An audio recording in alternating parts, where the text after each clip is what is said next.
This is Sean Crespo. I'm standing here live in Columbus Circle, named after the very spot where Columbus himself first made ground when he came here to India. U.S. Supreme Court Justice Louis Brandeis once said, "We can either have democracy in this country, or we can have great wealth concentrated in the hands of the few. We cannot, however, have both." And that is precisely the choice facing Americans in this election. Let me break your options down for you. You can vote for the man who dumped his first wife to marry up to a beer heiress, who owns so many homes he can't remember how many he has, who voted for a war that had nothing to do with 9/11 but which is currently gutting our economy and our military, whose running mate is a creationist, gay-hating, global warming-denying nitwit who thinks questions you might ask on a first date like, "Hey, what kind of magazines do you read?" are gotcha questions, and whose chief economic advisor is responsible for all the deregulation that led to the recent collapse on Wall Street and the disappearance of millions of Americans' retirement funds. Or you vote for the guy who actually turned down a life of vast wealth working on Wall Street in order to help the poorest of the poor in Chicago, who owns one home, who warned years ago about the disasters that would ensue if the markets went unwatched and we took our military eye off of Afghanistan, whose running mate led the charge for legislation to help battered women, and who's pushed for alternative energy research for over 20 years, and whose campaign is mostly financed by small donations from the middle and lower classes. How is that a choice? It's not.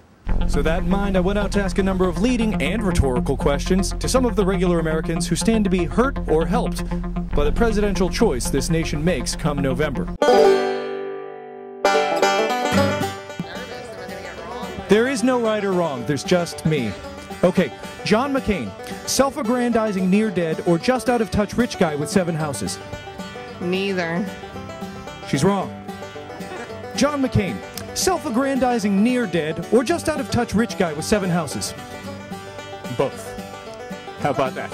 This man is right. Thank you very much. John McCain, a Republican zealot whose policies have now led to 2 financial collapses, or war hero who can't seem to stop mentioning his war hero. Which one? It's got to be one or the other.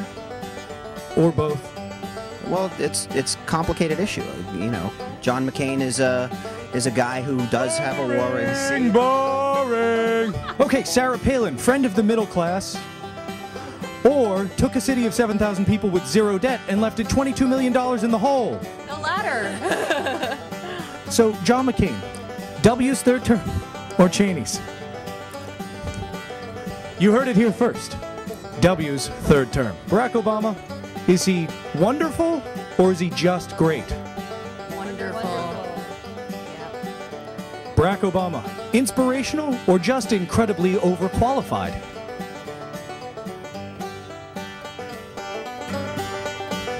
I run side along you. Can I ask you a question? Okay, Barack Obama, perfect example of the American dream, or sent in a chariot from the gods to save us? Oh, he's a perfect American dream. You heard it here first. Well, that's all. I'm Sean Crespo. I hope I was able to help you in case you were feeling silly enough to vote for John McCain and Sarah Palin.